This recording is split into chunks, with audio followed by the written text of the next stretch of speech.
জানো তো বন্ধুরা, আজকে দুপুরবেলায় পেয়ে গেলাম দারুণ একটা জিনিস, মনের মতো। অনেক দিন ধরে আমি এটার অপেক্ষায় ছিলাম, তো ভাবতে পারিনি আমি যে সেই জিনিসটা আমি আজকেই পেয়ে যাব। তো দুপুরবেলায় আমি স্নান করার আগে উঠোন ঝাড় দিচ্ছিলাম, উঠোন ঝাড় দিতে দিতে দারুণ একটা গন্ধ পেলাম। গন্ধ পাওয়ার সাথে সাথেই আমি ডেকে নিলাম তোমাদের দাদাভাইকে যে তাড়াতাড়ি আসো, তাড়াতাড়ি আসো, দেখো। তো যাই হোক, দেখো আমি এখানে বালতিতে জল নিয়ে আর একটা কাঁচি নিয়ে চলে এসেছি। তো এখানে আমি কি পেয়েছি জানো? মোহর পেয়েছি, মোহর।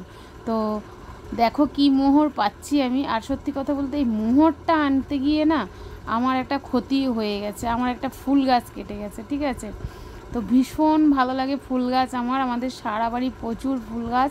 আর দেখো ওই যে আমার মোহর বসে আছে, মোহরের বোটাটা আমি কেটে দিয়েছি, তার মধ্যে দেখো ভুল করে কাঁচিতে টান লেগে কেটে গেল ফুল গাছ। আর কি করা যাবে বলো, কিছু পেলে তো কিছু হারাতেই হয়, তাই না? ওই ব্যাপারটা সেরকমই হলো। আর এই দেখো আমার মোহর। আমাদের বাড়িতে তোমরা অনেকেই দেখেছো, ভিডিওতে সবাই প্রায় দেখেছো যে প্রচুর কাঁঠাল হয়েছে, দুটো তিনটে গাছে, তিনটে গাছে কাঁঠাল হয়েছে আমাদের। প্রচুর পরিমাণে কাঁঠাল, মানে এত কাঁঠাল হয়েছে আমরা সব কাঁঠাল খেয়ে শেষ করতে পারিনি, বিক্রি করতে হয়েছে, অন্যদের দিতে হয়েছে, এই রকম। তো এখন তো আর কাঁঠাল আগের মতো নেই, প্রথম দিকে যতটা ছিল কাঁঠাল প্রায় এখন শেষের দিকেই। তো এখন শেষের দিকে যখন বেশি থাকে যে কোনো জিনিস, তখন সেটা খেতে ভালো লাগে না, শুরুতে ভালো লাগে আর একদম শেষে ভালো লাগে। তো এই কাঁঠালটা হচ্ছে সেই রকমই, শেষের দিকে। গাছে মাত্র আর তিনটে কাঁঠাল আছে, এই কাঁঠালটা কাটা হয়ে গেল, এখন আর একদম ওপরের দিকে দুটো কাঁঠাল আছে মাত্র। তো যাই হোক, আমি যেদিন থেকে কাঁঠালটা দেখেছি এখানে গাছের গোড়ায় একদম মাটির মধ্যে, আমি শুধু অপেক্ষায় ছিলাম যে এই কাঁঠালটা বড় হলে আমি একলা খাবো, কাউকে দেবো না। তো যাই হোক, দেখো আজকে সেই দিনটা চলে এসছে। বললাম উঠোন ঝাড় দিচ্ছিলাম, ঝাড় দিতে দিতে আমি গন্ধ পেলাম পাকা কাঁঠালের, এসে দেখি হ্যাঁ আমার কাঁঠাল পেকে গেছে। আর আমি প্রতিদিন যখন উঠোন ঝাড় দিই তখনই কিন্তু আমি কাঁঠালটা চেক করি যে পাকলো কি না, পাকলো কি না।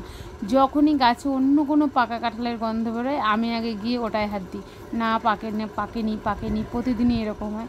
তো যাই হোক, দেখো আজকে পেকে গেছে, কিন্তু যতটা আনন্দ পাচ্ছিলাম পাকা কাঁঠাল হাতে পেয়ে, কিন্তু কাঁঠালটা ভাঙার পরে সব আনন্দ আমার নিরানন্দ হয়ে গেল। কারণ কাঁঠালটা যতটা ভালো ভাবছিলাম ততটা ভালো না, মিষ্টি আছে কিন্তু এতদিন কাঁঠালগুলো, বড় বড় কাঁঠালগুলো যেরকম ছিল খেতে সেরকম না। এই কাঁঠালটা যেহেতু একদম মাটির সাথে মিশেছিল, একদম একটা মাটি মাটি কেমন গন্ধ আছে এর মধ্যে, আর মিষ্টিটাও একটু কম আছে, ঠিক আছে। আর অন্য কাঁঠালগুলো হলুদ, তোমরা দেখেছো কত সুন্দর, কত কাঁঠালের ভিডিও দিয়েছি, তোমরা সবাই দেখেছো, কিন্তু এই কাঁঠালটা একদম ওইগুলোর মতো না, সম্পূর্ণ আলাদা। একটু হালকা মিষ্টি আছে, খেলেও খাওয়া যায়, কিন্তু অতটা যে তৃপ্তি করে খাচ্ছিলাম তাও না। কোষগুলোও ছোট ছোট, সে ঠিক আছে, কাঁঠাল যেমন সাইজ কাঁঠালের কোষগুলোও তো তেমন সাইজ। যাই হোক, বাড়ির গাছের কাঁঠাল শেষ পর্যায়ে, সেই জন্য ভালোবেসে খেয়েই নিলাম। তোমরা কারা কারা কাঁঠাল খেতে ভালোবাসো? আমি তো ভীষণ ভালো খাই। তো আজকেই রান্না করেছি কাঁঠালের বীজ বাটা, আবার এখন কাঁঠালের বীজ বাটা করে রেখে স্নান করে খাবো কাঁঠালের বীজ বাটা দিয়ে ভাত, আর এখন খাচ্ছি কাঁঠাল। তো তোমরা কারা ভালোবাসো কমেন্টে জানিও।